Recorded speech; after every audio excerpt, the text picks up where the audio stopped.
이처럼 집단 운송 거부가 장기화하면서 산업계 전반으로 피해가 확산하고 있습니다.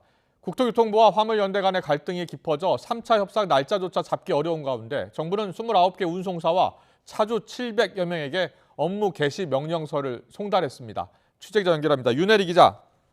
네, 경제부입니다. 3차 협상 날짜는 아직도 나오지 않은 겁니까? 네, 그렇습니다. 어제 열린 2차 협상은 양측의 이견만 확인하면서 40분 만에 결렬됐고 다음 만날 날짜도 아직 잡히지 않은 상황입니다. 화물연대는 안전운임제 연구화와 품목 확대를 요구하고 있지만 정부는 안전운임제 3년 연장은 가능하되 품목 확대는 물류비 인상이 우려돼 불가하다는 입장입니다. 협상은 여전히 평행선을 달리고 있습니다. 협상이라는 표현에 대해서도 국토부는 법 개정은 국회 논의 사항이며 자신들이 노동 조건의 협상 대상이 아니라는 의미로 대화라는 표현을 쓰고 있고 화물연대는 국토부의 책임 있는 자세를 요구하며 교섭이라는 표현을 쓰면서 시각차를 달리하고 있습니다. 정부는 협상과 별개로 운송을 거부하는 화물 차주와 운송사를 상대로 업무 개시 명령서를 송달하며 압박 수위를 높이고 있는데요. 국토부는 오늘 오전 10시 기준 시멘트 업체 조사 대상 147개 운송사에 대해 현장 조사를 마쳤습니다. 이 가운데 절반가량인 74개 업체가 운송사나 화물차주가 운송을 거부한 것으로 나타났습니다. 29개 운송사에 대해선 즉시 업무 개시 명령서를 현장 발부했고 운송을 거부한 차주 765명에 대해선 명단을 확보해 운송사에 명령서를 전달했습니다.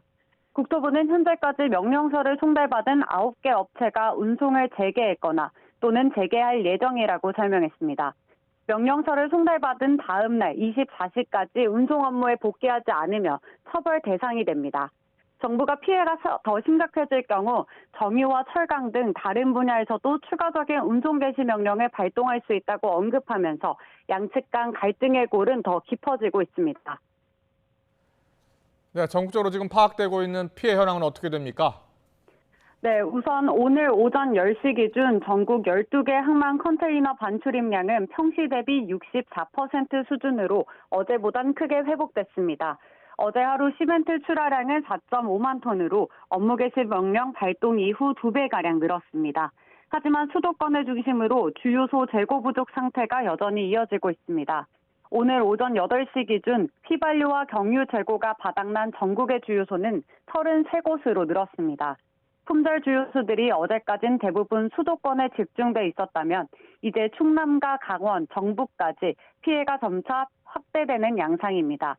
자동차 업계는 신차를 고객에게 운송할 도로 탁송기사를 별도로 고용하는 인건비와 임시 차량 적재비 등 하루 평균 4억 원의 비용이 추가로 발생하고 있다고 설명했습니다.